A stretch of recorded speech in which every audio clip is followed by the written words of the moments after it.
బ్రహ్మర్షి పత్రిజీకి నా ప్రణామాలు.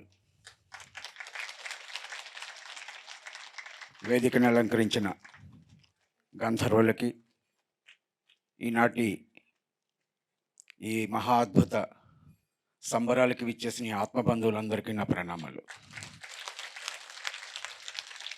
ఈ జీవితం ఎంత భాగ్యమో అనిపిస్తుంది. ఇలాంటి మహనీయుడితో కలిసి ప్రయాణం చేయడం ఎంత కత్తి మీద సామో. పత్రిజీని నేను 2001లో ఈ మూమెంట్లోకి రావడం జరిగింది డాక్టర్ న్యూటన్ గారి ద్వారా.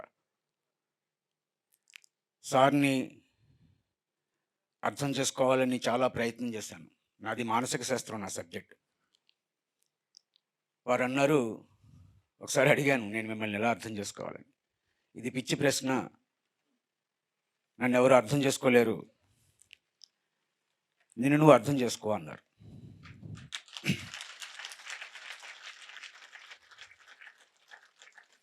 రెండు 2005లో మారేడుమిల్లి అనే ప్రాంతంలో ఒక పెద్ద ట్రెక్కింగ్ చేసాం. సుమారు ఒక 2500 మంది పత్రిజీతో కలిసి ఆ దట్టమైన అడవిలో ఒక గొప్ప ట్రెక్కింగ్. ఇందులో కొంతమంది మిత్రులు వచ్చారు కూడా. ఆ ట్రెక్కింగ్ చాలా కష్టమైన, ఒక 12 కిలోమీటర్లు నడవాలి. దాంట్లో లేట్ అయింది ఆ అడవిలోకి వెళ్ళడానికి. మధ్యాహ్నం భోజనాలు అయిన తర్వాత ఆ ప్రాంతంలో నడిచి వెళ్ళడం. తావు తప్పాం. ఎవరినైతే తావు చూపించడానికి ఏర్పాటు చేస్తామో ఆ బోర్డులు ఆ రోజు వర్షం వచ్చి అవి పోయినాయి. గైడ్ ఎవరు లేరు. ఆ అడవిలో ఎవరెవరు ఎలా వెళ్ళామో తెలీదు. ఈ లోపల శివప్ప వచ్చి, సార్కి నువ్వు కనబడితే చంపేసేలా ఉన్నారు అన్నాడు. ఎవడు ఈ ట్రెక్కింగ్ పెట్టినోడు ఏడాడు అని సార్ అడిగారట. ఎవరు వచ్చినా ఒక్కొక్కరు వచ్చి, సార్కి మీరు కనబడితే చంపేస్తారనేవారు. సార్ గురించి ఆయన ఎక్కడ ఏది లోపల ఉంచుకోరు. సార్ని మొదటి నుంచి చూస్తున్న అందరికీ తెలుసు, ఇక్కడ ఎలా ఉంటే అలా ఉంటారు. ఆయన ఏ కోపాన్ని దేన్ని లోపల అణిచి ఉంచుకోరు.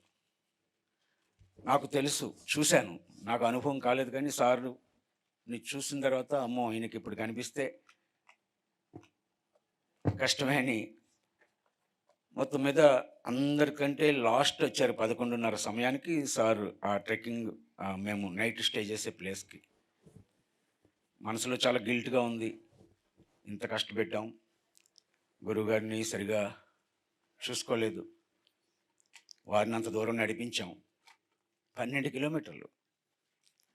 అందరినీ చూసి ఆయన వచ్చారు. అందరూ వచ్చారు లేదో చూసుకుంటూ వచ్చారు. వారు అక్కడ ఉన్న చోటుకి ఆ గిల్ట్ తోటే వెళ్ళి వారి పాదాలు పట్టుకుని నన్ను క్షమించాలి అన్నాను. దేనికి రా అన్నారు. దేనికి అన్నారు. నేను పొరపాటు చేశాను, చాలా కష్టపెట్టాను అంటే ఆయన ఏమన్నారు తెలుసా, ఇది మనకి గోళీలాట లాంటిది అన్నారు. ఇది కష్టమే ఉంది, ఇది మనకి గోళీలాట లాంటిది. ఎంతోమంది వృద్ధులు వచ్చారు, ఎంతోమంది నడవలేని వాళ్ళు వచ్చారు. ఎవరైనా నాకు ఫోన్ చేసి రావచ్చా అని అంటే, ఇప్పుడు మీరు కూడా చాలామంది ఫోన్ చేసి రావచ్చా, మాకు బెడ్స్ ఉంటాయంటే వచ్చేయండి వచ్చేయండి అన్నాను కదా. అన్నీ ఉంటాయని ఈ దగ్గర నేర్చుకున్నాను నేను. అన్నీ ఉంటాయి. అలాగే అందరికీ చెప్పాను, మీకు ఏ ఇబ్బంది రానేను, మీకు ఏమీ పర్వాలేదు, మీరు వచ్చేయండి వచ్చేయండి. నాకు 70 సంవత్సరాలు బాబు, నేను నడవలేను అంటే మీరు వచ్చేయండి అన్నాను. ఆయన ఏమయ్యారో చూసుకోలే. సార్ ఇది మనకు గోళీలాట లాంటిది అన్నారు. అని అయిపోయింది. నైట్ చాలా ప్రశాంతంగా నేను పడుకున్నాను. పొద్దుటే స్నానానికి సార్కి బాగా వేడి నీళ్ళు కావాలి కాబట్టి అక్కడ కుండల్లో మరగబెట్టి ఆ నీళ్ళు ఏర్పాటు చేసి వారికి స్నానానికి నీళ్ళు పెడితే ఆయన కూర్చుని ఇలాగే, నేను కొత్త బట్టలు తెల్ల బట్టలు, ఎప్పుడు నేను తెల్ల బట్టలు వేసుకుంటాను ఎక్కువ, చాలా రిలాక్స్డ్గా తిరుగుతుంటే వాడిని రమ్మను అన్నారంట. వెళ్ళాను, కూర్చోమన్నారు. ఆ వేడి నీళ్ళు నా నెత్తి మీద పోయడం మొదలుపెట్టారు. వేడి నీళ్ళు నాకు అసలు నేను ఇప్పుడు కూడా చల్లనీళ్ళే చేస్తాను. శీతాకాలం కూడా చల్లనీళ్ళు చేస్తాను. ఆయన అంత మరుగుతున్న నీళ్ళు అలా నెత్తి మీద ఒక 10 మగ్గులు ఎంతో అలా పోస్తానే ఉన్నారు. చుట్టూ ఉండి అందరూ క్లాప్స్ కొడుతున్నారు. నా 15 రోజులు, 20 రోజులు నా మొహం కమిలిపోయి అలా అయిపోయింది తర్వాత. అందరూ క్లాప్స్ కొడుతుంటే ఈయనన్నారు, జగపతిరాజు చచ్చిపోయాడు. ఇంక నీ దగ్గర ఏం లేదు. మొత్తం తీసేసాను. నీ పని అయిపోయింది. నువ్వు వెళ్ళిపో. నీకు నచ్చిన లోకానికి వెళ్ళిపో అంటున్నారు. నాకు కంగారు వచ్చింది. ఇంకా చాలా పనులున్నాయి. ఇంకా పిల్లలు చిన్నవాళ్ళు. వెళ్ళిపోమంటారండి. నేను వెళ్ళను, మిమ్మల్ని వదిలి వెళ్ళను అన్నాను. లేదు, నీ పని అయిపోయింది. నీ నచ్చిన లోకానికి వెళ్ళిపో.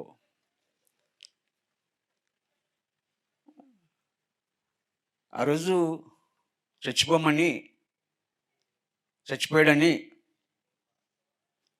అన్నా నాకు చాలా కాలం అర్థం లేదు చచ్చిపోవడం అంటే ఏంటో. తర్వాత 2011లో ఈ ప్రకృతి వ్యాలీ ప్రారంభించిన తర్వాత నేను ఎప్పుడు హాస్పిటల్కి వెళ్ళలేదు. పళ్ళు కోసమో, కళ్ళ కోసమో ఏదైనా చిన్న చిన్న ప్రాబ్లం ఉంటే ఆ హాస్పిటల్కి వెళ్ళాను, కానీ ఏ హాస్పిటల్కి వెళ్ళి మందు మింగే అవసరం రాలేదు. కానీ సడన్గా నా ప్లేట్లెట్స్ కౌంట్ తగ్గిపోయి నేను ఆల్మోస్ట్ కోమాలోకి వెళ్ళిపోయాను. కేర్ హాస్పిటల్లో పడేశారు. తీసుకెళ్తే డాక్టర్లు లాభం లేదు, కావాల్సిన వాళ్ళకి కారు పంపుకోండి అన్నారు. అట పిల్లలు ఏడుస్తుంటే కనబడుతుంది. నన్ను ఐసీయూలో పెట్టారు. నవకాంత్ బెంగళూరులో ఉన్నారు సార్.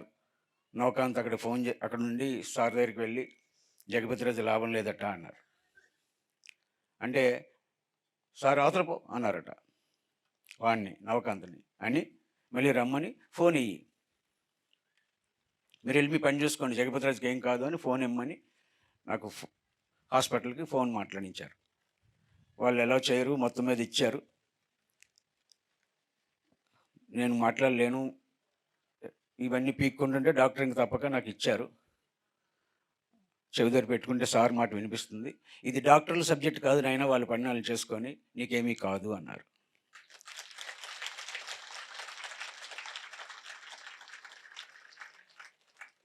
ఆ రోజు అయిన తర్వాత మరి అది నాకు ట్రాన్స్లో ఉన్నాను, కోమాలో ఉన్నాను, మెలకుగా ఉన్నాను నాకు తెలుస్తుంది. కానీ నాకు ఏ భయము బాధ లేదు. నేను వెళ్ళిపోతున్నట్టుగానే అనిపిస్తుంది. నేను అడుగుతున్నాను, నేను వెళ్ళిపోనా ఉండనా అని. నాకు వెనక నుంచి ఒక వాయిస్ వినిపిస్తుంది, it is left to you, అది నీకు విడిచిపెట్టబడింది, నీ ఇష్టం అని. అంతట్లో నన్ను అలా ఒక లోయలా ఉంది, నల్లటి ఆకారాల్లాగా ఉన్నాయి. అది కళ అనుకుంటాను, కళ ఏదో తెలియదు. నన్ను లాక్కుని వెళ్ళిపోతున్నాయి. నేను వెళ్ళిపోతున్నాను అనుకుంటున్నాను. ఆ లోయ దగ్గరికి వెళ్ళిన తర్వాత ఆ నల్లటి ఆకారాలన్నీ అందులో పడిపోయినాయి. నేను మాత్రం ఉన్నాను. అప్పుడు ఇంక నేను ఉంటున్నాను అనుకున్నాను. తర్వాత సార్ హాస్పిటల్కి వచ్చారు. ఒక సెలబ్రేషన్ లాగా వచ్చారు. ఒక వారం తర్వాత నేను ఐసీ నుంచి మామూలు రూమ్ షిఫ్ట్ చేశారు. అక్కడికి మిత్రులతో వచ్చారు. వచ్చి సార్ ఎంత ఉత్సాహంగా వచ్చారో, ఎంత ఆయన చూడగానే నాకు ఆ సిక్ ఫీలింగ్ కాదు కదా, ఒక సెలబ్రేషన్కి వచ్చినట్టుగా ఉంది. ఆయన ఎప్పుడు అలాగే ఉంటారు కదా. వచ్చి చాలా ఆప్యాయంగా వారు పలకరిస్తే అడిగాను, సార్ నాకు ఏమైంది అంటే ఆయన అన్నారు, నాయనా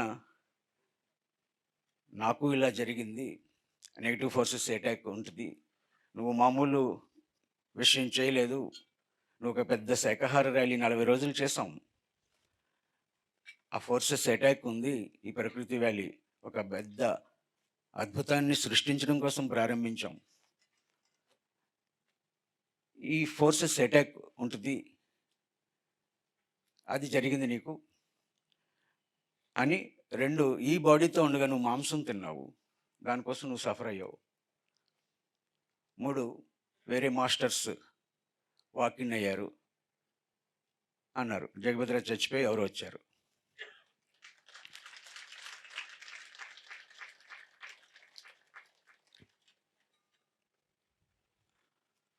అయింది. తర్వాత సారు వెళ్ళిపోయి మళ్ళీ వెనక్కి వచ్చి ఆ వచ్చిన మాస్టర్కేమో అలా చాలాసేపు నమస్కారం పెట్టి వారు వెళ్ళారు. అప్పుడు ఈ ఈ ప్రకృతి వ్యాలీ నేను ఎంతో ఊహించాను. ఎంతో చేయాలని. ఎందుకనంటే ఈ గురువుకి నేను ఏమిచ్చినా రుణం తీర్చుకోలేను. వారన్నారు ప్రతి జిల్లాలో ఒక శాకాహార గ్రామం రావాలి.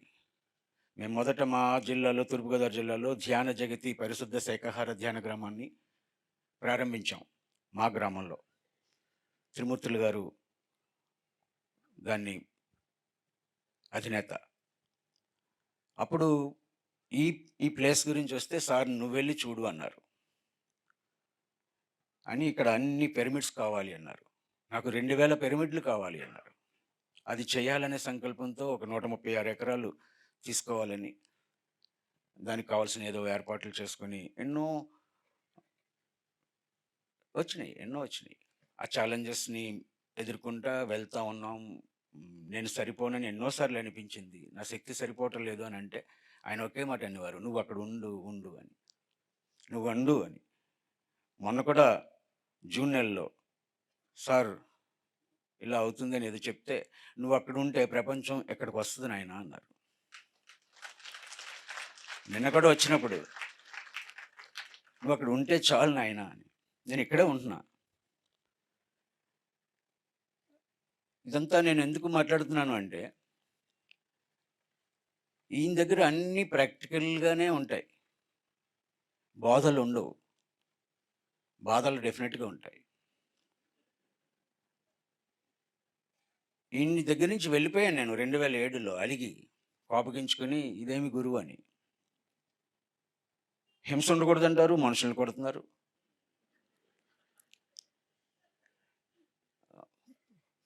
ధ్యానం చేస్తే కోపం తగ్గిపోతుందని అంటే నేను ధ్యానంలోకి వచ్చాను. ఇంకా కోపం పెరిగింది. నాకు పెరిగింది. ఆయన అలాగే కనబడుతున్నారు.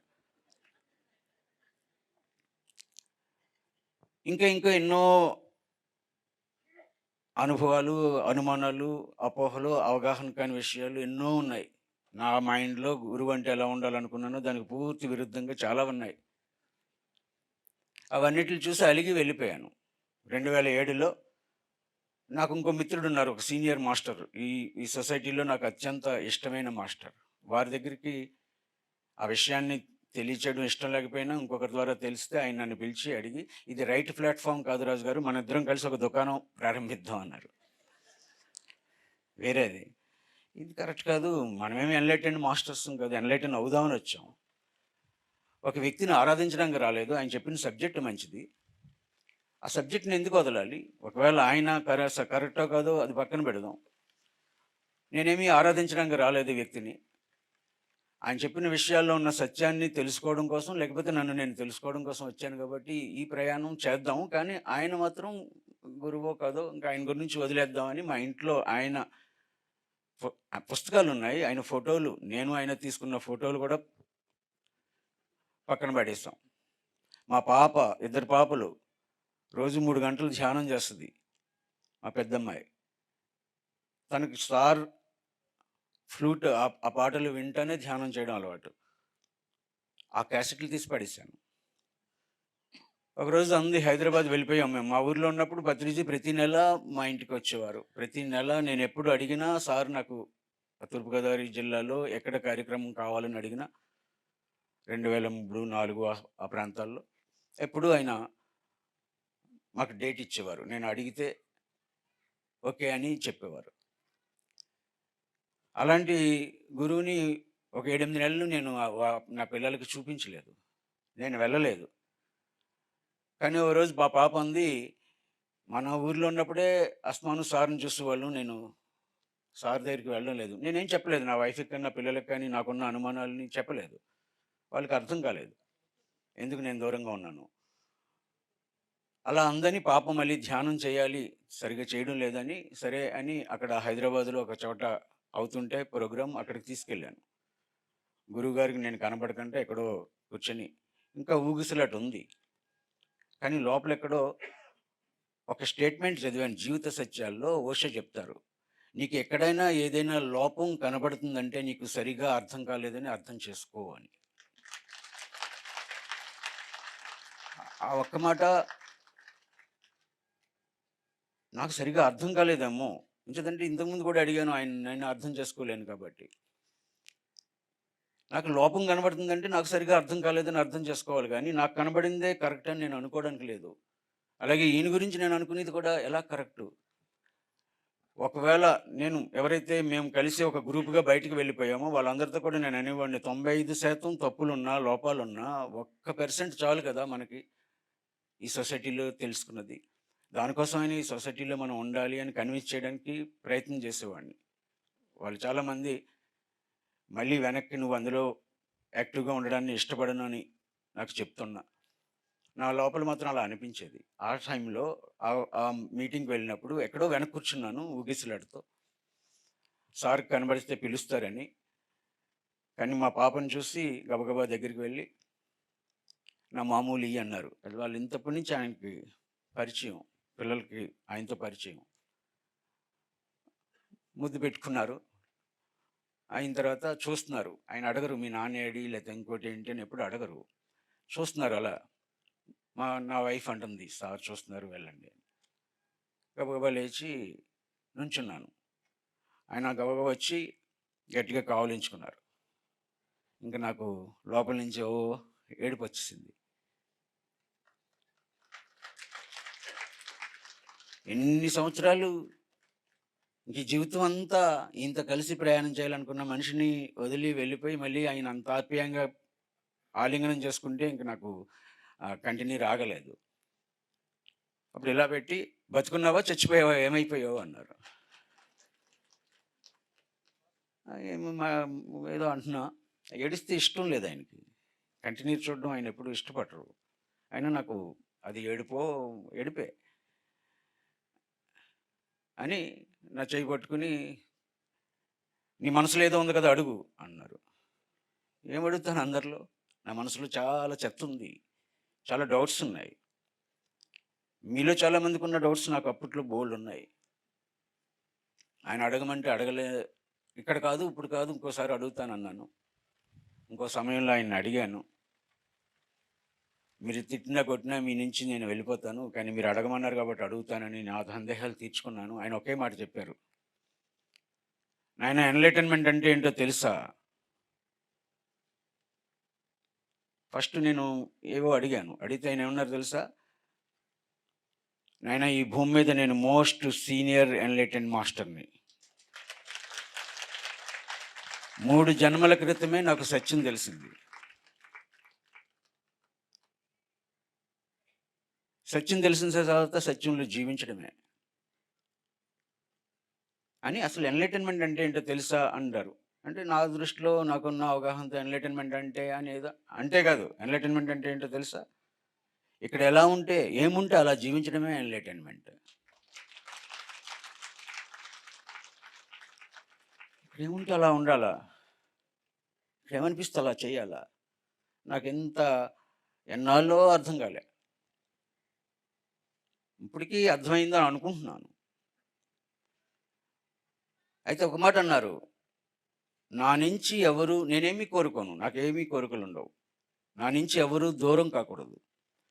నా నుంచి నువ్వు దూరమైతే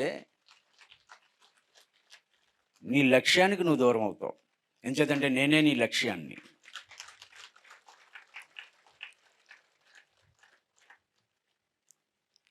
అంటే ఇంక ఆయన చెప్పిన తర్వాత ఆయన ఎక్కడా ఒక పావుగంటో, అరగంటో ఆయన ఆ భజ గోవిందంలో బాలుల్లాగా, ఉన్మత్తుల్లాగా ఉంటాడు ఎన్‌లైటెన్డ్ మాస్టర్.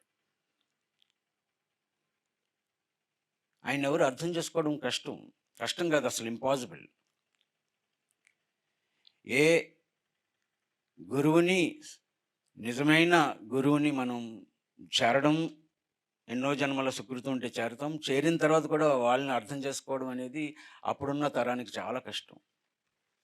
నిజంగా అర్థం చేసుకొని ఉంటే ఈవేళ పిరమిడ్ స్పిరిచువల్ సొసైటీలోనే ఉంటారు అందరూ. మొత్తం ప్రపంచం. ఆధ్యాత్మికత అంటే తెలుసుకోవాలి, సత్యాన్ని చేరాలని అనుకుంటే ఈ గురువు చెంతనే చేరతారు. ఎందుకనంటే ఈయన దగ్గర ఏమీ చాటునొకటి, లోపలొకటి, బయటొకటి లేదు. ఇన్ని సంవత్సరాల్లో నేను అవగాహన చేసుకున్నది ఆయన ఎక్కడ ఎలా ఉన్నారో అలాగే లోపల కూడా ఉన్నారు. ఏ రోజు పైకి ఒకలాగా, లోపల ఒకలాగా లేదు. ఆయన ఏం చెప్పారో అలా జీవిస్తూ ఉన్నారు. ఏ పుస్తకంలో చదివిన సారాన్ని చూసినా అది పత్రిజీయే. ఇదేమో ఇంతటి అద్భుతాన్ని మనం ఎందుకు అందరూ చేరడం లేదు మన్ని అని అడిగితే, అందరూ చేరడం లేదని కాదు. వాళ్ళందరూ ఎందుకు మీలా చెప్పట్లేదు అంటే, ఆయనన్నారు, ఎవరెవరో పేర్లు చెప్తే, నా కాలు పట్టుకుని ఈ వేలు, ఈ బొటనవేలు పట్టుకుని, దీనికి పోలరు వాళ్ళు అన్నారు. పిరమిడ్ మాస్టర్ల కాటి గోలికి సరిపోరు వాళ్ళు అన్నారు. ఇదేంటి సార్ ఇంత పెద్ద స్టేట్మెంట్ ఇచ్చారు. మనలో అన్నీ ఉన్నాయి ఇంకా. అయినా వీళ్ళు కాలి గోరికి పోలరు అంటున్నారు. మనలో, నాలో ఏదైతే మామూలు విషయాలు సహించలేమో అవన్నీ నాలో ఉన్నాయి. మేకప్ చేసుకుంటున్నాను ఈ తెల్ల బట్టల్లాగా. అలాంటి పిరమిడ్ మాస్టర్లు అంటే ఇంత గొప్ప వాళ్ళని ఈయన అంటున్నారు. అసలు ఏంటి మన గొప్పతనం? అంటే ఒక సందర్భంలో భీమవరం క్లాసులో అన్నారు సారు, నేను హెడ్‌ని, తల చేసే పని తల చేస్తే మిగిలిన అవయవాలు ఫాలో అయితే చాలు అని. ఒకే గూటి పక్షులు ఒకే చోట చేరతాయి, నన్ను చేరితే చాలు. ఈ సొసైటీలో ఉంటే చాలు. అందరూ పత్రిజీని చేరితే పత్రిజీ అంతటి వాళ్ళే. అందుకే అందరిని ఇలా కూర్చోబెట్టుకొని చేస్తారు. ఉన్న గురువు అయితే మనం అందరం ఇక్కడెక్కడ ఉంటాం, ఆయన ఎక్కడో సింహాసనం మీద ఉంటారు. ఈయన పక్కనే కూర్చోబెట్టుకొని అందరినీ ఒకేలాగా ఆయనతో సమానమైన మహా అద్భుతాలకై చూస్తారు. ఈయన్ని మిస్ అవ్వడం చాలా ఈజీ. పత్రిజీని అర్థం చేసుకోకుండా వెళ్ళిపోవడం చాలా ఈజీ. అలా వెళ్ళిపోయిన వాళ్ళే ఎక్కువ వచ్చిన వాళ్ళకంటే. ఈ సొసైటీకి వచ్చిన వాళ్ళందరూ ఉండుంటే ఈ కొన్ని లక్షల మంది ఇక్కడ ఉంటారు. చాలా ఈజీ అపార్థం చేసుకోవడం. మీడియాల్లో చూసి, లేకపోతే నాలాంటి వాడు సగం సగం అవగాహనతో మాట్లాడిన స్టేట్మెంట్స్‌ని చూసి, ఏదో ఒక సంఘటన చూసి, రాజమండ్రిలో ఒకసారి ఒక అంధుడు వచ్చాడు. మా మీటింగ్ జరిగితే పెద్ద బహిరంగ సభ సార్‌తో పెట్టాం. ఒక అంధుడు, కళ్ళు లేవట ఆయనకి. అతను వచ్చాడు. సార్ దిగుతుంటే వచ్చి, "స్వామి నాకు కళ్ళు కనబడడం లేదు" అన్నాడు. "ఆ గోదావరిలో పడి చావు" అన్నారు. మర్నాడు ఒకాయన చాలా సీరియస్‌గా వచ్చి, "ఇలాంటి చెత్త దాంట్లో మీరు ఎలా ఉన్నారు?" "అదేం గురువు?" "కళ్ళు లేవు" అంటే పాపం అతను ఏం తప్పు చేశాడు? పొమ్మంటాడు. "అదేం గురువు అండి, మీరెందుకు ఫాలో అవుతున్నారండి?" అంటే, "పిచ్చోడా నీకేం తెలుసు? అతనికి ఏం జరుగుద్దో నీకు తెలుసా? ఆయన ఏ ట్రీట్మెంట్ చేశారో నీకేమైనా తెలుసా? నువ్వెందుకు స్టేట్మెంట్ ఇస్తావు? నీకేం సంబంధం?" అనేదో ఆయనకి చెప్పడం జరిగింది. ఈరోజు ఎన్ని కష్టాలు మన జీవితంలో వచ్చినా, మీ జీవితంలో ఏ సంఘటన జరిగినా దానికి నువ్వే బాధ్యుడివి. నీ వాస్తవానికి నువ్వే. నీ జీవితంలో జరిగిన రాత్రి చలికి నేను కారణం కాదు. రాత్రి నువ్వు పడిన ఇబ్బందికి నీకు హట్ట దొరకలేదు, కాటేజ్ దొరకలేదు. చాలామంది అంటున్నారట, జగపతి రాజు దగ్గరే తాళాలున్నాయి, 25 రూములున్నాయి ఏకంగా. నాకే తెలీదు ఎవరున్నారో. ఆ ఓనర్స్ వచ్చి దెబ్బలాడుతున్నారు. గ అందరూ ఎంతో ఆత్మీయ మిత్రులున్నారు. మీరు ప్రామిస్ చేశారు, మాకు కాటేజ్ ఇస్తా ఉన్నారు. మాకు ఇవ్వడం లేదని దెబ్బలాడుతున్నారు. మీరు పడిన ఇబ్బందికి బాధ్యులు మీరే. నీ జీవితంలో జరిగిన ప్రతి సంఘటనకి వేరేవాడు కాదు. నా లైఫ్‌లో నేను అనుకునేవాడిని, నాకింత నష్టం కలిగించిన ఆ వ్యక్తిని చంపేయాలనుకున్నాను. నేను ఇదివరకు కూడా చెప్పాను. 2, 3 సందర్భాల్లో చెప్పాను. ఇక్కడ నాకు దాదాపు కొన్ని కోట్ల రూపాయల నష్టాన్ని కలిగించిన వ్యక్తిని చంపేయడమే పరిష్కారం అని, ఈ అవయవం బాగోపోతే తీసేయాలి కాబట్టి తీసేయాలని నేను సార్ దగ్గరికెళ్ళి వాడిని చంపించేస్తున్నాను నన్ను ప్లాన్ అంతా చేసి, ఒక మాజీ నక్సలైట్‌ని ఏర్పాటు చేసి, మాట్లాడి, ప్లాన్ కూడా చేసి, వాడు చాలా కాన్ఫిడెన్స్. ఆడిని కలిసిన తర్వాత నాకు చాలా మంచి సమర్థుడైనోడిని పెట్టాను, వీడు గ్యారంటీగా చంపేయగలడు అని అన్నీ చేసిన తర్వాత ఒకసారి ఆయనకి చెప్తే బాగుంటుంది అని వారి దగ్గరికి వెళ్ళి, సార్ పలానా వాడు నన్ను ఇలా ఇబ్బంది పెడుతున్నాడు, వాడిని ఇంకా టాలరేట్ చేయడం కష్టం, ఇంక చేయదలుచుకోలేదు, వాడిని చంపించేస్తున్నాను అన్నాను. అంటే ఆయన ఏమన్నారో తెలుసా? నాయనా నా పర్సనాలిటీ డెవలప్‌మెంట్‌కి 30 సంవత్సరాల క్రితం నా గురువు ద్వారా నేను తెలుసుకున్నాను. నా లైఫ్‌లో నేను అప్లై చేస్తున్నాను. నీకు కూడా ఉపయోగపడితే అప్లై చెయ్యి అని ఆయన చెప్పారు ఆ రోజు. నెవర్ రియాక్ట్, ఎప్పుడు స్ ప్రతిస్పందించొద్దు అని. నెవర్ రియాక్ట్ అని. కరుణను చూపించలేవా అని వాడి పేరు చెప్పి వాడి మీద కరుణ చూపించలేవా అన్నారు అని రాశారు కూడా. రీయాక్షన్, REACTION, రీయాక్షన్ అని దాని ఎదురుగా పురుషాధముడు అని రాశారు. అది ఇప్పటికీ నా దగ్గర ఉంది, ఒక పేపర్ మీద రాసిచ్చారు. రీయాక్షన్ అని, పురుషాధముడు రియాక్ట్ అవుతాడు. ఆ సి మొదట పెడితే, ఆ రియాక్షన్లో సి అనే లెటర్ మొదట రాస్తే క్రియేషన్ అవుతుంది. పురుషోత్తముడు క్రియేట్ చేస్తాడు, పురుషోత్తముడు రియాక్ట్ అవుతాడు. అంటే చాలా చాలా చాలా కష్టమైంది. చాలా కష్టంతో ఆ బాధని, లేకపోతే ఆ కోపాన్ని, ఆ కసిని, ఆ నష్టాన్ని భరిస్తా ఇప్పటికీ ఉంది అది. ఇప్పటికీ ఆ పేరు వస్తే ఏదైతే ఇందులో వేసేస్తే బాగుంటుందని అనిపిస్తుంది.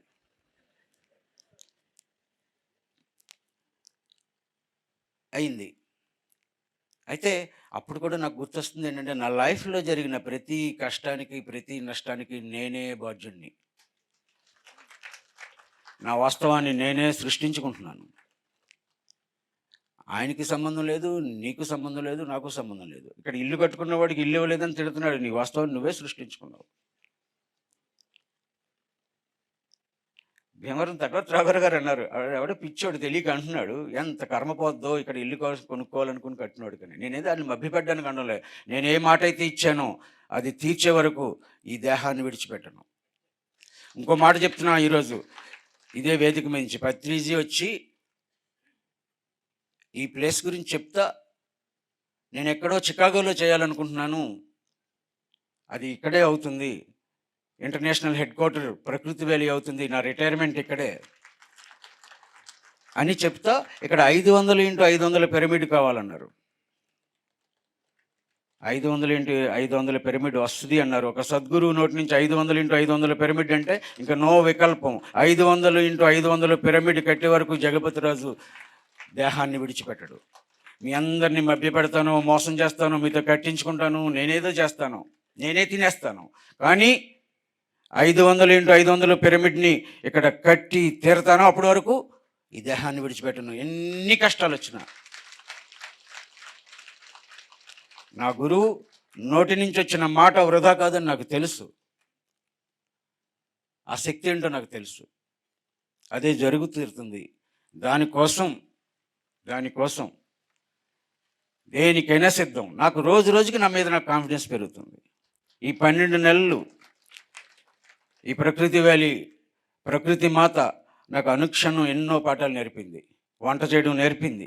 నా వైఫ్ కాఫీ ఇస్తే మళ్ళీ కప్పు కింద పెట్టకపోతే ఆవిడ ఏయ్ అని పిలుస్తాను, కప్పు తీసుకోవడానికి. ఆవిడ అంటది, కప్పు కింద పెట్టలేరా అని. తీసుకో అనేవాడిని. అలాంటి నేను ఒక 100 మందికో 150 మందికో వండి పెట్టడం నేర్చుకున్నాను ప్రకృతిలో. ఈ అడవి అంతా తిరగడం, నడవడం, ఏసీ లేకుండా ఎప్పుడూ పెద్ద కష్టం అయిపోతున్నట్టు నేచర్లో ఇలా ఉంటే బాగుండు, అలా బాగుంటే బాగుండు అనుకున్న నాకు ఇక్కడ అన్నీ అలవాటైనాయి. నిన్న అన్నారు డాక్టర్ గారు, రవివర్మ గారు, మీకు ఇక్కడ వస్తే అన్నీ మడతట్టి ఇంకోటి చేసి 10 రోజుల్లో అవుతాయని. మీకు అన్ని కీళ్ళు వంగి ఈ 10 నెలల్లో అన్ని కీళ్ళు, అన్ని జాయింట్లు వంగడం అన్నీ జరుగుతున్నాయి. ఈ ప్రకృతి మాత అన్నీ నేర్పింది. దీనికోసం నేనేం మీటింగులు పెట్టలేదు. ఈ కార్యక్రమం కోసం ఊరిక మీటింగులు లేవు. నాకు ఈ బుర్రతోటి చేయడం ఇష్టం లేదు అసలు. ఏ పని చేసినా ఇక్కడ ఏమనిపిస్తే అలా చేయాలి. నా ఫీలింగ్నే నేను గైడ్గా తీసుకుంటాను. Feeling is the language of God. చాలామంది అంటారు, ఏ ప్లాన్ ఉండదు మీకు, సరిగ్గా ప్లాన్ చేయరు, జగపతిరాజు అసలు ఏమీ ఎవరిని ఉపయోగించుకోడు. నాకు ఈ ప్రోగ్రామ్ చేయాలి, గురువుగారు చెప్పారు లాస్ట్ ఇయరే 10 రోజులు ఇక్కడ మహాకర్ణ ధ్యాన మహాచక్రం ఉంటుందని. పత్రి మేడం అన్నారు మీరు ఇక్కడ ఉండండి అని, పత్రిజీ అన్నారు నువ్వు ఇక్కడ ఉండు అని. ఈ ప్రోగ్రామ్ చేయాలి. చేయడానికి చాలా కావాలి. ఏమొస్తదో, ఎలా ఉంటదో నాకు తెలీదు. దాని గురించి నాకు ప్లాన్లు లేవు. నేను ఎవరిని ఎళ్లి అడుక్కోలేదు. డబ్బులు కావాలి, ఈ కార్యక్రమానికి ఇంత అవుతుంది అని. అడుక్కోవడం తప్పని నేను అనలే. నేను ఎవరిని ఇబ్బంది పెట్టలేదు. ఎవరిని అడగలేదు. కార్యక్రమాన్ని మొదలుపెట్టి చేసుకుంటూ వెళ్తున్నాం. చాలామంది ఏమైపోతుంది, ఏమైపోతుందని అంటే నేనన్నాను, అయ్యా ఎవరైతే ఏం చేయగలరో అది చేద్దాం. ఎవరు బరువు పెట్టుకోవద్దు. ఎవరు కష్టపడొద్దు. మీరందరూ వస్తే మీ అందరిని రిసీవ్ చేసుకోవడానికి నేను అక్కడ సిద్ధంగా ఉన్నాను. అలాగే ఇంతమంది ఎంతోమంది వస్తున్నారు. ఇంకా వచ్చేస్తున్నారు. అందరూ వచ్చేయాలి. మళ్ళీ సంవత్సరం కనీసం 1,00,000 మంది ఇక్కడ ఉండాలి. ఈ రోజు నుంచి మళ్ళీ సంవత్సరం ఆ 1,00,000 మంది కోసమే నేను పనిచేస్తాను. ఆ 1,00,000 మంది ఇక్కడికి రావాలి. ప్రకృతి వ్యాలీని మొత్తం పిరమిడ్ స్పిరిచువల్ సొసైటీ మన కుటుంబం అందరం ఇక్కడే ఉండాలి. మనది పెద్ద ఉమ్మడి కుటుంబం. అందరూ ఉండాలి. ఆయన్ని ఒక్క క్షణం ఆయన మాట, ఒక్క మాట వింటే చాలు. అసలు ఆయన వైబ్రేషన్ చాలు. 10 రోజులు చలి అయినా, ఎండైనా, ఉన్నా లేకపోయినా, బయటున్నా, తిండున్నా లేకపోయినా పర్వాలేదు. 10 రోజులు ఈయన సమక్షం కంటే విలువైంది ఈ భూమి మీద ఏముంది? ఇక్కడ ఏ సదుపాయం లేదు, అక్కడ అది లేదు అని ఎందుకు మనం అనుకోవాలి? సదుపాయం ఉన్నా లేకపోయినా ఎంత కష్టాలు వచ్చినా ఏమొచ్చినా ఒక సద్గురువు దగ్గర 10 రోజులు గడిపే అవకాశం ఇంత ఫ్రీగా వచ్చి ఊరిగా పక్కన కూర్చోవచ్చు, షేక్ హ్యాండ్ ఇచ్చేయచ్చు. ఆయన వడ్డిస్తారు. ఆయనతో ఏదైనా మాట్లాడుకోవడానికి అవకాశం ఉంది. రికమెండేషన్ లెక్కలేదు. నాలాటోడు ఉండి పత్రిక గారితో మాట్లాడాలి, మీరు చూడండి అంటే నన్ను పీకుతారు వాళ్ళ గురించి మాట్లాడితే.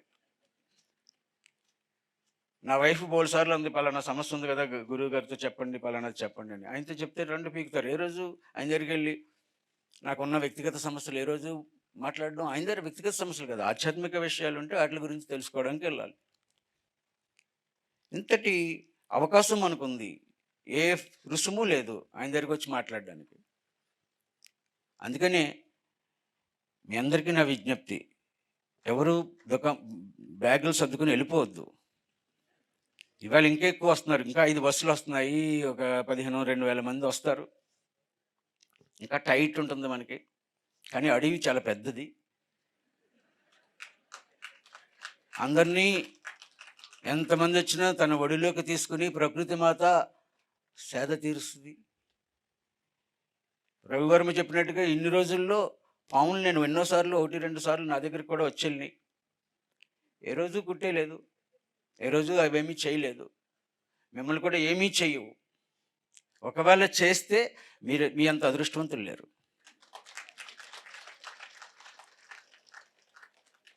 పాములు ఉంటాయేమో, జర్రీలు ఉంటాయేమో, దాని నుంచి లోపలికి ఏదైనా వచ్చేస్తుందేమో, ఈ అడవిలో తిరిగేస్తున్నాం, అడవిలో ఉంటున్నాం, సౌకర్యాలు లేవు, బాత్రూములు లేవు. ఇలాంటి చిన్న విషయాల కోసం ఇంత విలువైన అద్భుతాన్ని కోల్పోవద్దు, నా విజ్ఞప్తి.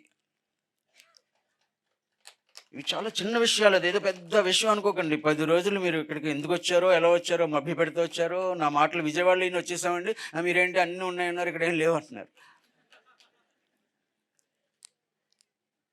అంటే మీరు అన్నట్టుగా లేదు, వచ్చేయమన్నారు, ఇక్కడేం పట్టించుకోవట్లేదు. మభ్యపెట్టి మీ అందరినీ తీసుకొస్తాం. కానీ మీ కర్మలన్నీ దగ్ధమయ్యే ప్లేస్ ఇది. 10 రోజులు మీరు కష్టపడితే 10 జన్మల సంస్కారాలు హీల్ అవుతాయి.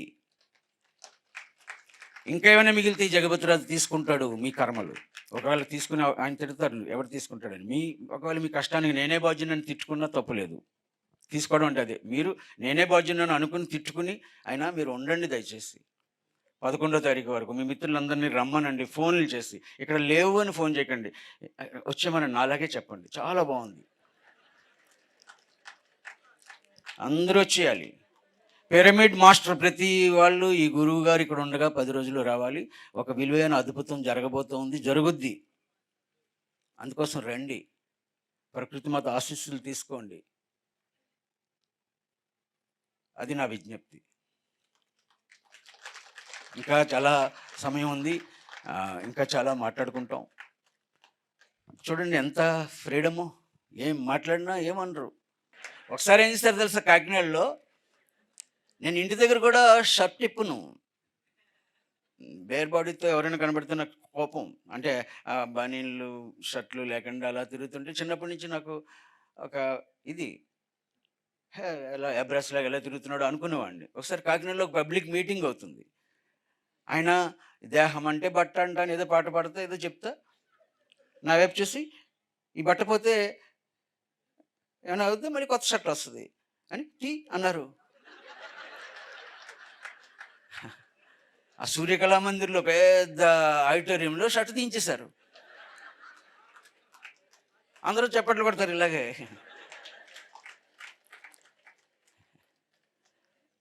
ప్రతి మూమెంట్ అద్భుతం ఈ జీవితం.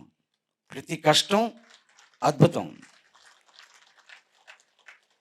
ఈయనే అన్నారు ఒకసారి, "there is no blessing without a disaster. There is no disaster without a blessing." ఏ పెను సంక్షోభం జీవితంలో లేకుండా ఒక పెను ఆశీర్వచనం మీ జీవితంలోకి రాదు. ఒక పెను ఆశీర్వచనం నీకు రావాలంటే పెను సంక్షోభం నీ లైఫ్‌లో ఉండాలి. సంక్షోభాలకి సిద్ధపడదాం. ఇంకా సంక్షోభాలు మనందరి జీవితంలో రావాలి. ఇంకా సంఘర్షణలు రావాలి. ఈ జన్మలో మనం మహాద్భుతాల్ని అనుభవించాలి. ఈ లైఫ్ అనుభవాల కోసమే. ఈ జీవితం అనుభవాల కోసం. అలాంటి అనుభవాలు మనందరికీ ఉన్నాయి, ఉంటాయి. మళ్ళీ ఇంకా ఎన్నో ఆ మహనీయుడి నుంచి ఊరికే సింపుల్ లెర్నింగ్. పెద్ద ఉపన్యాసాలు ఉన్నంతసేపు ఆయన మాట్లాడరేమో.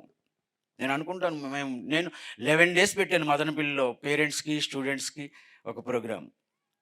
ఆయన ఒకసారి వచ్చి ఆ ప్రోగ్రామ్‌కి ఎంజాయ్ అని వెళ్ళిపోయారు. 11 డేస్ ఓహ్! బోలెడంత మాట్లాడాడు. నాకు తర్వాత సిగ్గు అనిపిస్తది ఎప్పుడు ఆయన దగ్గర చూస్తే. ఆయన ఒక గంట కూడా చెప్పరు. 10 రోజులు, 11 రోజులు, 20 రోజులు కోర్సులు మాట్లాడడానికి బోలెడంత సబ్జెక్ట్ ఉండొచ్చు. కానీ ఆయన ఒక రెండే 2 విషయాలు. ఈ ప్రపంచానికి, ఈ భూమి మీద ఉన్న ప్రతి మనిషికి అవసరమైన రెండే 2 విషయాలు. ఒకటి ధ్యానం, 2 అహింస. స్ట్రైట్. ఒకటి ఆ 2తో అంతా ఉంది.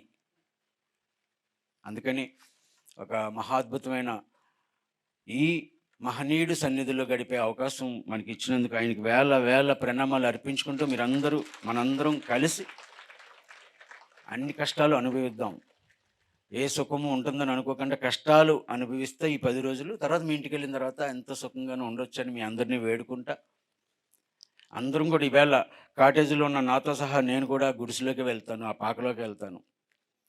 నాకు ఒక రూమ్ ఉంది. ఆ రూము ఎవరో ఒకరికి ఇచ్చేసి నేను వెళ్తాను.